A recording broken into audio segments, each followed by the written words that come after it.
नमो भगवते वासुदेवाय। श्री गणेशाय नमः। आप सभी का हमारे YouTube चैनल हिंदू व्रत त्योहार कथा में हार्दिक स्वागत है।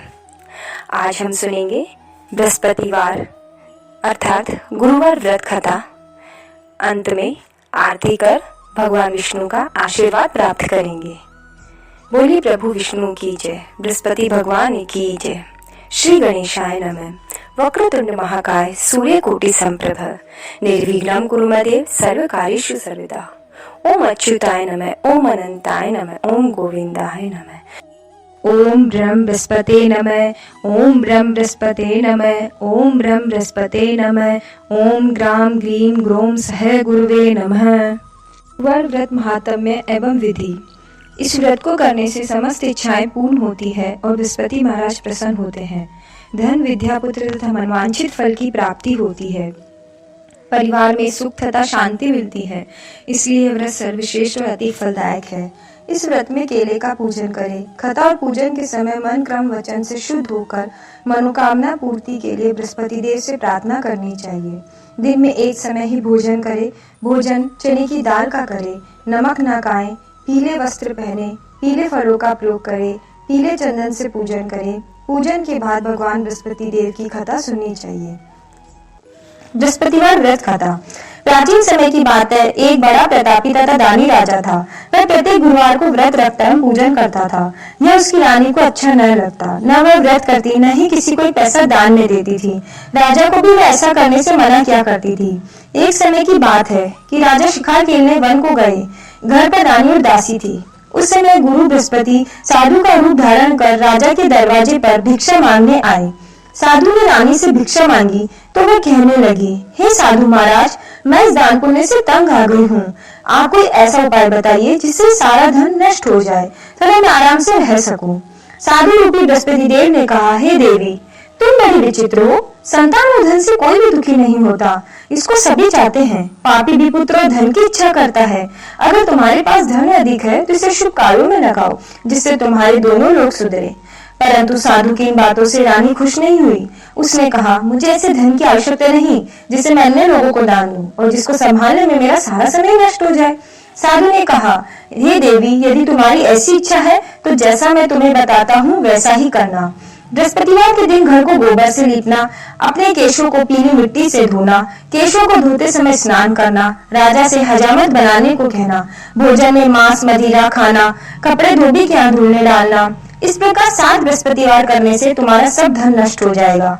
इतना कहकर साधु बने बृहस्पति देव अंतर्धान हो गए। साधु के कहे अनुसार करते हुए रानी को केवल 3 बृहस्पतिवार ही बीते थे कि उसकी समस्त धन संपत्ति नष्ट हो गई। भोजन के लिए परिवार तरसने लगा। एक दिन राजा रानी से बोला, हे रानी, तुम यहीं पर रहो, मैं दूसरे देश को जाता हूँ, क्योंकि यहाँ पर मुझे सभी जानते हैं, इसलिए मैं यहाँ कोई छोटा कार्य नहीं कर सकता। देश चोरी परदेश भी बराबर है। ऐसा कहकर राजा परदेश चला गया। वहाँ वह जंगल से लकड़ी काट कर लाता, शहर में बेचता। इस तरह वह अपना जीवन व्यतीत करने लगा। इधर राजा के बिना रानी और दासी दुखी रहने लगी। एक समय जब रानी और दासियों को 7 दिन बिना भोजन के रहना पड़ा तो रानी ने अपनी दासी से कहा, हे दासी, पास ही के नगर में मेरी बहन रहती है। वह बड़ी धनवान है। तू उसके पास जा और कुछ ले आ ताकि गुजर बसर हो सके। दासी रानी की बहन के पास गई। उस दिन बृहस्पतिवार का दिन था। रानी की बहन उस समय बृहस्पतिवार की कथा सुन रही थी। दासी ने रानी की बहन को अपनी रानी का संदेश दिया, लेकिन रानी की बहन ने कोई उत्तर नहीं दिया। जब दासी को रानी की बहन से कोई उत्तर नहीं मिला तो वह बहुत दुखी हुई। उसे क्रोध भी आया। दासी ने वापस आकर रानी को सारी बात बता दी।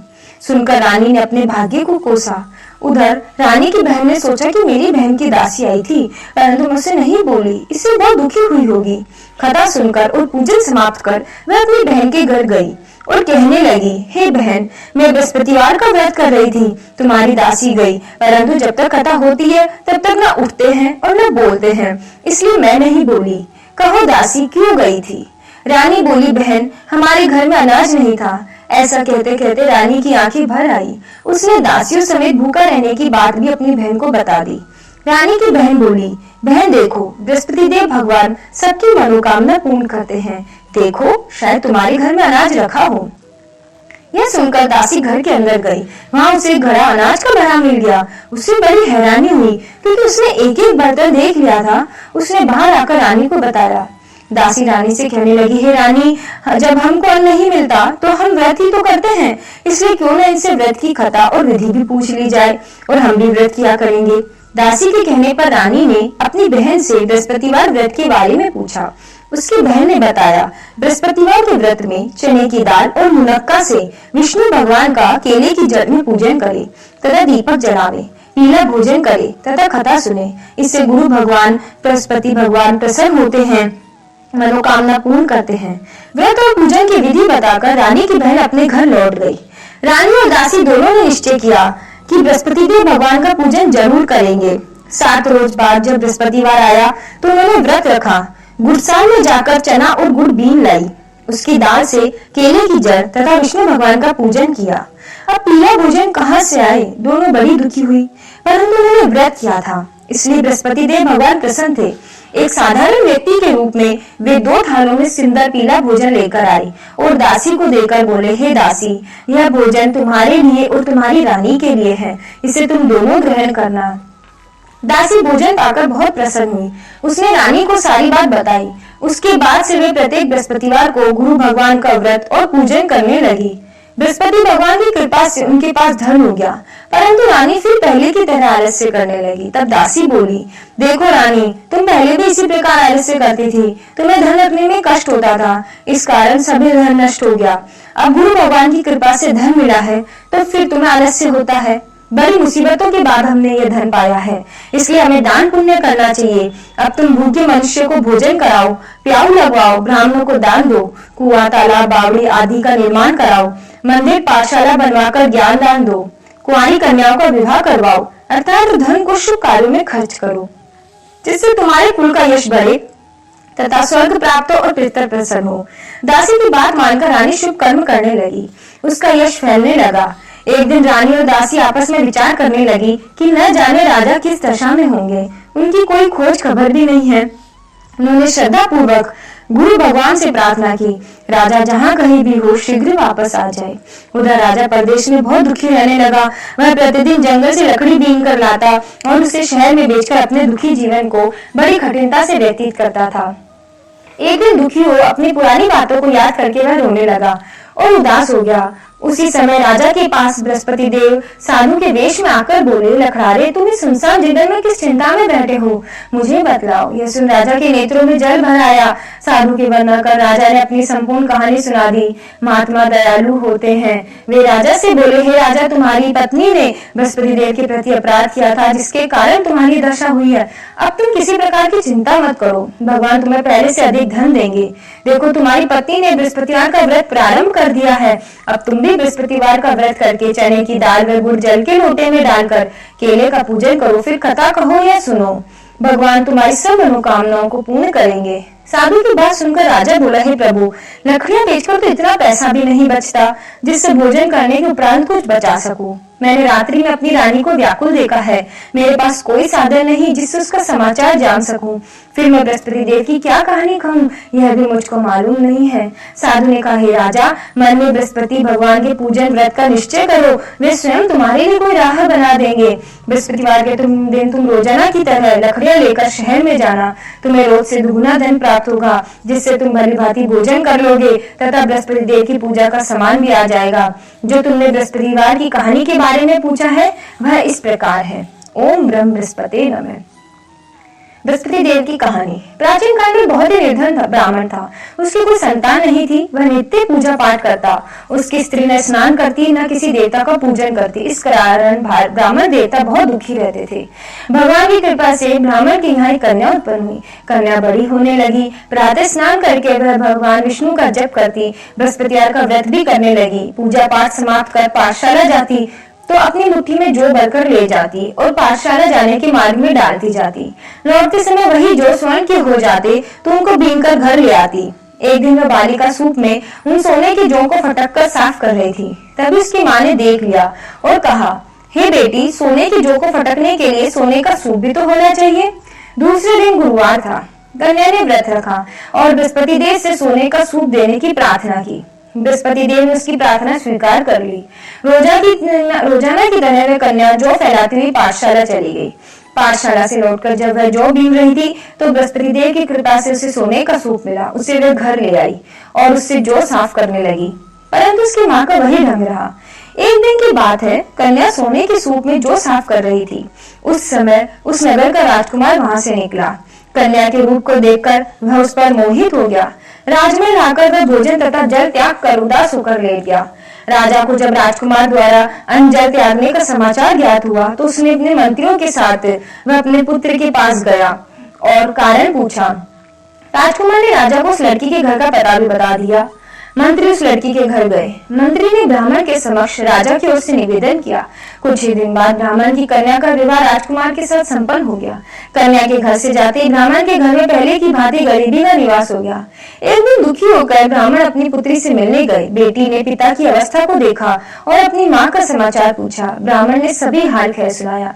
कन्या ने बहुत सा धन देकर अपने पिता को विदा कर दिया, लेकिन कुछ दिन बाद फिर वही हाल हो गया। ब्राह्मण फिर अपनी कन्या के यहाँ गया और सभी हाल कहा तो पुत्री बोली, पिताजी आप माताजी को यहाँ निभा लाओ, मैं उन्हें वह विधि बता दूंगी जिससे गरीबी दूर हो जाए। ब्राह्मण देवता अपनी स्त्री को साथ लेकर अपनी पुत्री के पास राजमहल पहुंचे तो पुत्री अपनी माँ को समझाने लगी, हे माँ, तुम प्रातःकाल स्नादि करके विष्णु भगवान का पूजन करो तो सब दरिद्रता दूर हो जाएगी। परंतु उसकी माँ ने उसकी एक भी बात नहीं मानी। वह प्रातःकाल उठकर अपनी पुत्री का बच्चा जूठन खा लेती थी। एक दिन उसकी पुत्री को बहुत गुस्सा आया। उसने अपनी माँ को एक कोठरी में बंद कर दिया। प्रातः उसे स्नादि करा के पूजा पाठ करवाया तो उसकी माँ की बुद्धि ठीक हो गई। इसके बाद वो नियम से पूजा पाठ करने लगी और प्रत्येक बृहस्पतिवार का व्रत रखने लगी। इस व्रत के प्रभाव से मृत्यु के बाद वह स्वर्ग को गई। वह ब्राह्मण भी सुख पूर्वक इस लोक का सुख भोग कर स्वर्ग को प्राप्त हुआ। इस तरह कहानी कहकर साधु देवता वहां से लोप हो गए। धीरे धीरे समय व्यतीत होने पर फिर बृहस्पतिवार का दिन आया। राजा जंगल से लकड़ी काटकर शहर में बेचने गया। उसे उस दिन और दिनों से अधिक धन मिला। राजा ने चना गुड़ आदि लाकर बृहस्पतिवार का व्रत किया। उस दिन से उसके सभी क्लेश दूर हुए। परंतु जब अगले गुरुवार का दिन आया तो वह बृहस्पतिवार का व्रत करना भूल गया। इस कारण बृहस्पति भगवान नाराज हो गए। उस दिन उस नगर के राजा ने विशाल यज्ञ का आयोजन किया था तथा अपने समस्त राज्य में घोषणा करवा दी कि मेरे यहाँ सभी भोजन करने आवे, किसी के घर चूल्हा न जले। इस आज्ञा को जो न मानेगा उसको फांसी की सजा दे दी जाएगी। राजा की आज्ञा अनुसार राज्य के सभी वासी राजा के भोज में सम्मिलित हुए, लेकिन लखड़ारा कुछ देर से पहुंचा, इसलिए राजा उसको अपने साथ महल में ले गए।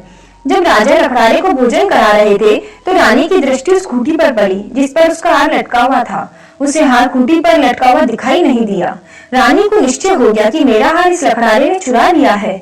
उसी समय सैनिक बुलवाकर उसको जेल में डलवा दिया। लखड़ारा जेल में विचार करने लगा कि न जाने कौन से पूर्व जन्म के कर्म से मुझे ये दुख प्राप्त हुआ है और जंगल में मिले साधु को याद करने लगा। तत्काल बृहस्पति देव साधु के रूप में प्रकट हो गए और कहने लगे, अरे मूर्ख, तूने बृहस्पति देवता की कथा नहीं कही, इसी कारण तुझे दुख प्राप्त हुआ है। अब चिंता मत कर, बृहस्पतिवार के दिन जेलखाने के दरवाजे पर तुझे 4 पैसे पड़े मिलेंगे। उनसे तू बृहस्पति देव की पूजा करना और तो तेरे सभी कष्ट दूर हो जाएंगे। अगले बृहस्पतिवार उसे जेल के दरवाजे पर 4 पैसे मिले। राजा ने पूजा का सामान मंगवाकर कथा कही और प्रसाद बांटा। उसी रात्रि में बृहस्पति देव ने उस नगर के राजा को स्वप्न में कहा, हे राजा, तूने जिसे जेल में बंद किया है उसे कल छोड़ देना, वह निर्दोष है। राजा प्रातःकाल उठा और खूंटी पर हार टंगा देकर लखड़ारे को बुलाकर क्षमा मांगी तथा राजा के योग्य सुंदर वस्त्र आभूषण भेंट कर उसे विदा किया। गुरुदेव की आज्ञा अनुसार राजा अपने नगर को चल दिया। राजा जब नगर के निकट पहुंचा तो उसे बड़ा ही आश्चर्य हुआ। नगर में पहले से अधिक बाग, तालाब हुए, कुएं तथा बहुत सी धर्मशालाएं, मंदिर आदि बने हुए थे। राजा ने पूछा कि ये किसका बाग और धर्मशाला है।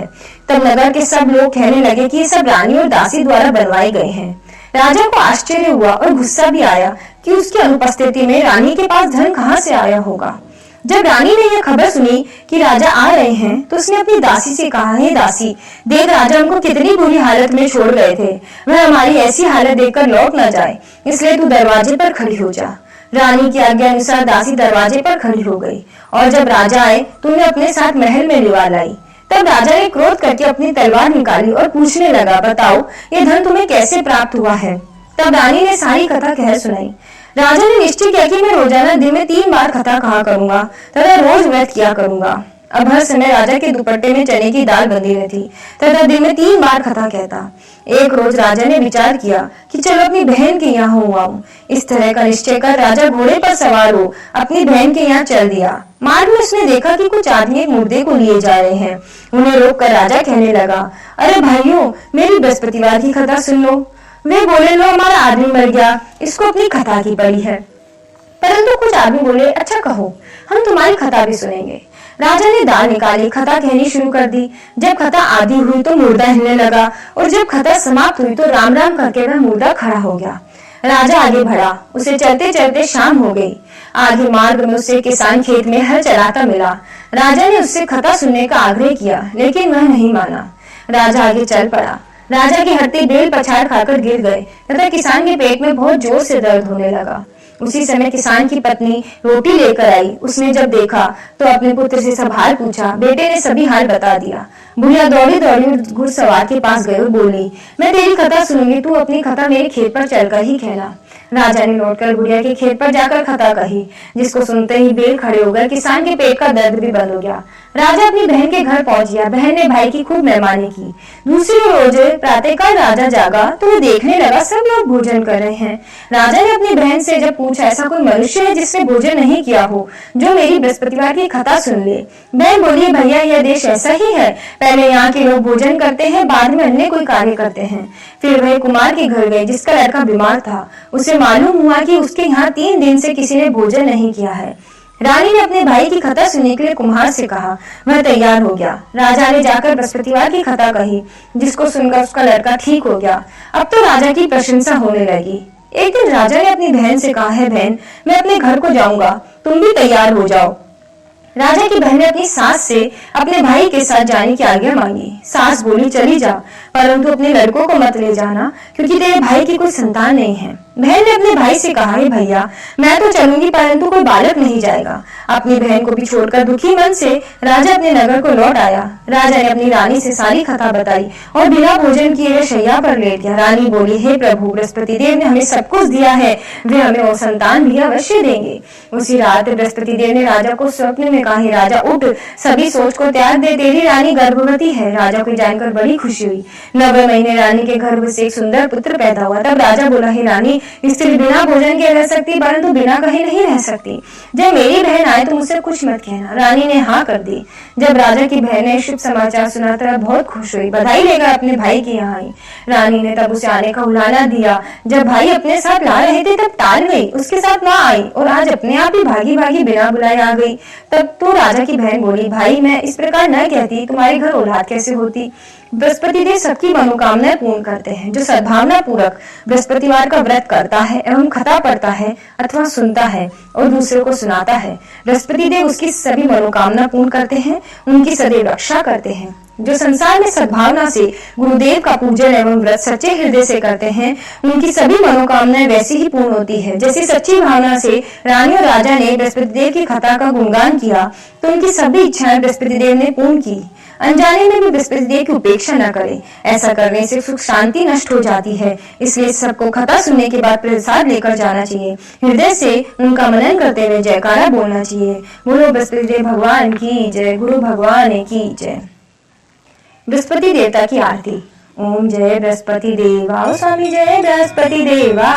छिन छिन भोग लगाऊं, पल पल भोग लगाऊं, कदली फल मेवा। ओम जय बृहस्पति देवा, तुम पूर्ण परमात्मा, तुम अंतर्यामी, स्वामी तुम अंतर्यामी। जगत पिता जगदीश्वर, जगत पिता जगदीश्वर, तुम सबके स्वामी। ओम जय बृहस्पति देवा, चरणामृत निज निर्मल, सब पातक हरता, स्वामी सब पातक हरता। सकल मनोरथ दायक, सकल मनोरथ दायक, कृपा करो भरता। ओम जय बृहस्पति देवा, तन मन धन अर्पण कर, जो जन शरण पड़े, प्रभु जो जन शरण पड़े। प्रभु प्रकट तब हो कर, प्रभु प्रकट तब हो कर, आकर द्वार खड़े। ओम जय बृहस्पति देवा, दीन दयाल दयानिधि, भक्तन हितकारी, स्वामी बर्तन हितकारी, पाप दोष सब हरता, पाप दोष सब हरता, भव बंधन हारी।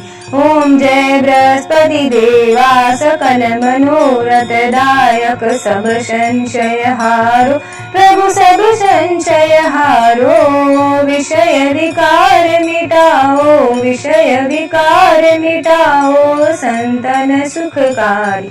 ओम जय बृहस्पति देवा, जो कोई आरती तेरी प्रेम सहित गावे, प्रभु प्रेम सहित गावे। जेठानंद आनंद कर, ज्येष्ठानंद आनंद कर, सो निश्चय पावे। ओम जय बृहस्पति देवा, ओम जय बृहस्पति देवा, ओ स्वामी जय बृहस्पति देवा। छिन छिन भोग लगाऊं, पल पल भोग लगाऊं, कदनी फल मेवा। ओम जय बृहस्पति देवा। सब बोलो विष्णु भगवान की जय, बोलो बृहस्पति देव भगवान की जय, बोलो गुरु महाराज की जय। ओम ब्रह्म बृहस्पते नमः, श्री लक्ष्मी नारायणाय नमः। ओम नमो भगवते वासुदेवा।